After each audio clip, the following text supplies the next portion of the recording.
ایک ایسی جگہ جہاں قدرت نے پردہ ڈال رکھا ہے، ایک ایسی زمین جہاں انسانیت کی دوڑ ٹھہر جاتی ہے، ایک ایسی دنیا جہاں جانا موت کو دعوت دینے کے مترادف ہے۔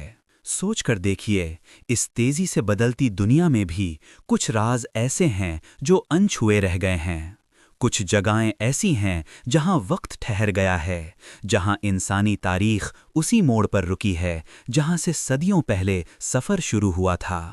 یہ کوئی افسانہ نہیں، یہ کوئی کہانی نہیں، یہ ایک حقیقت ہے۔ ایک جزیرہ جو گوگل میپس پر دکھتا تو ہے، لیکن وہاں قدم رکھنے کی اجازت کسی کو نہیں، بلکہ وہاں قدم رکھنا اپنی جان گنوانے کے برابر ہے۔ انڈمان ساگر کی گہرائیوں میں چھپا ایک چھوٹا سا نقطہ، نارتھ سینٹینل آئیلینڈ۔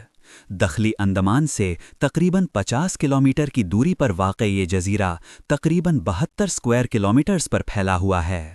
خوبصورت سمندری پانی سے گھرا ہوا، گھنے درختوں اور صدیوں پرانی جھاڑیوں سے ڈھکا ہوا، یہ جزیرہ دیکھنے میں کسی جنت کے ٹکڑے سے کم نہیں لگتا، مگر اس کی خوبصورتی کے پیچھے ایک گہرا راز اور ایک انتہائی خطرناک حقیقت چھپی ہے۔ یہ ایک ایسی جگہ ہے جہاں اس ماڈرن دنیا کا کوئی قانون نہیں چلتا، جہاں تہذیب اور ترقی کے معنی مختلف ہیں، اور جہاں باہر والوں کے لیے صرف دشمنی اور موت ہے۔ اس جزیرے میں سینٹینلیز نام کی ایک قدیم قبیلہ رہتا ہے جن کے بارے میں بہت کم معلومات دستیاب ہیں۔ وہ دنیا کے چند آخری ان کانٹیکٹڈ قبیلوں میں سے ایک ہیں جنہوں نے باہری دنیا سے ہر قسم کا رابطہ مکمل طور پر ختم کر رکھا ہے۔ صدیوں سے، شاید ہزاروں سال سے، وہ اس جزیرے پر اپنی قدیم طرز زندگی، اپنے ریتی رواج اور اپنی سنسکرتی کو برقرار رکھے ہوئے ہیں۔ ان کا شمار ان قبیلوں میں ہوتا ہے جو سٹون ایج کی زندگی جیتے ہیں، شکار اور اکٹھا کرنے پر انحصار کرتے ہیں۔ ان کے ہتھیار بہت ابتدائی قسم کے ہوتے ہیں، جیسے تیر کمان، برچھیاں اور پتھر کے اوزار، مگر ان کی یہ ابتدائی تکنیک باہر والوں کے لیے جان لیوا ثابت ہو سکتی ہے۔ نارتھ سینٹینل آئیلینڈ اور اس کے باشندوں کا پہلا ذکر 3 صدی عیسوی میں ایک عرب تاجر نے کیا تھا جس نے انڈمان کے قبیلوں کو کینیبلسٹک یعنی انسانی گوشت کھانے والا بتایا تھا، مگر یہ صرف افواہیں تھیں۔ مشہور مسافر مارکو پولو نے بھی 13ویں صدی میں ان جزیروں کے قبیلوں کے بارے میں لکھا تھا۔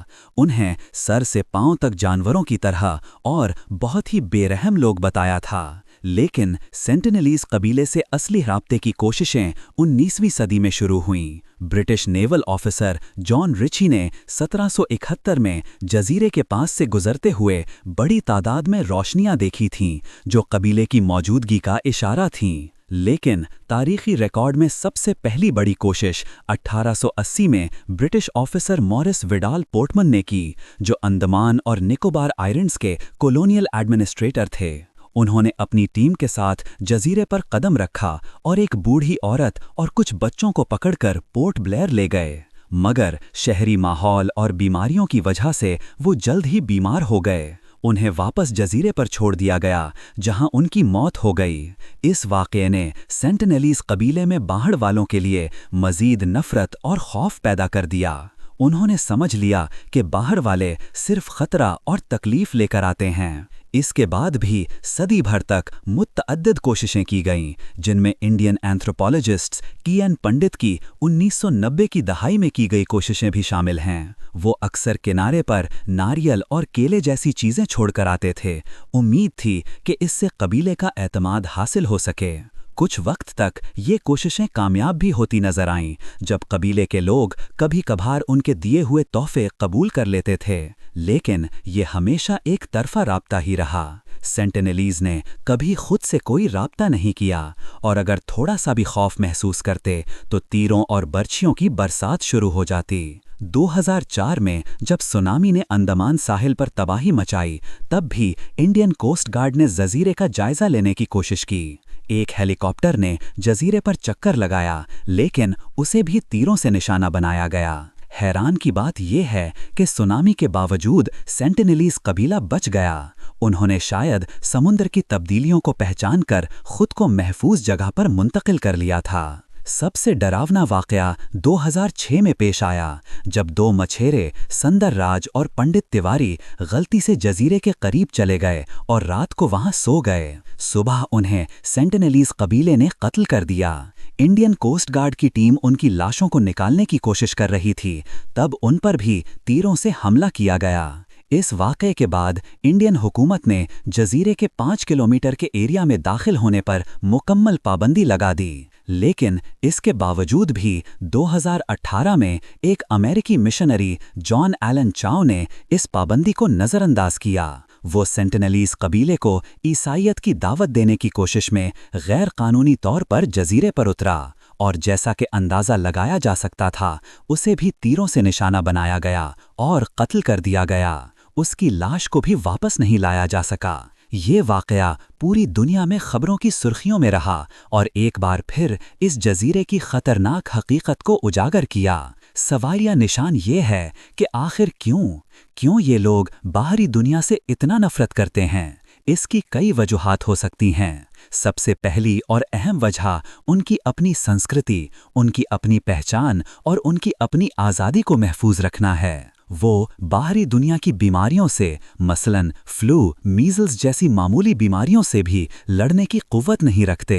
ہمارے لیے یہ چھوٹی بیماریاں ہو سکتی ہیں، لیکن ان کے لیے یہ جان لیوا ہو سکتی ہیں، کیونکہ ان کے جسم میں ان بیماریوں سے لڑنے کی قوت مدافعت نہیں ہے۔ اسی وجہ سے ان سے رابطہ ان کے لیے تباہی کا باعث بن سکتا ہے۔ انڈین حکومت کی موجودہ پالیسی بھی یہی ہے کہ سینٹینلیز قبیلے کو مکمل طور پر تنہا چھوڑا جائے۔ ان کی حفاظت کے لیے جزیرے کے 5 کلومیٹر کے دائرے میں کسی بھی قسم کے داخلے پر پابندی ہے۔ اس پالیسی کو hands on eyes on policy کہا جاتا ہے، جہاں ان کی نگرانی تو کی جاتی ہے تاکہ ان کی سلامتی کو یقینی بنایا جا سکے، لیکن ان سے رابطہ نہیں کیا جاتا۔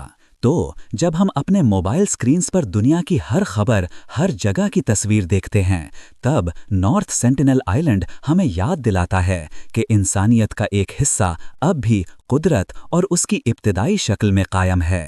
یہ جزیرہ صرف ایک جیوگرافک لوکیشن نہیں بلکہ ایک فلسفہ ہے۔ یہ انسانی تہذیب اور ترقی کی دوڑ میں ایک رکاوٹ نہیں بلکہ ایک آئینہ ہے جو ہمیں یہ دکھاتا ہے کہ کچھ چیزیں انچھوئی رہنی چاہیے، کچھ راز ہی رہنے چاہیے۔ یہ ایک حقیقت ہے، یہاں جانا واقعی موت کو دعوت دینے کے برابر ہے، لیکن اس کی وجہ صرف سینٹینلیز قبیلے کی دشمنی نہیں بلکہ ان کی اپنی زندگی، ان کی اپنی قدرت اور ان کے اپنے وجود کی حفاظت ہے۔ نارتھ سینٹینل آئیلینڈ ایک یاد دہانی ہے کہ دنیا میں اب بھی کچھ جگہیں ایسی ہیں جو انسانیت کی حدوں سے باہر ہیں، جہاں قدرت کا قانون چلتا ہے اور جہاں صدیوں پرانی زندگی اپنے اصل روپ میں موجود ہے۔ اور شاید بہتر یہی ہے کہ ہم ان باؤنڈریز کا احترام کریں، شاید ہمارے لیے بھی اور ان کے لیے بھی، کیونکہ ہر راز کو کھولنا ہمیشہ بہتر نہیں ہوتا۔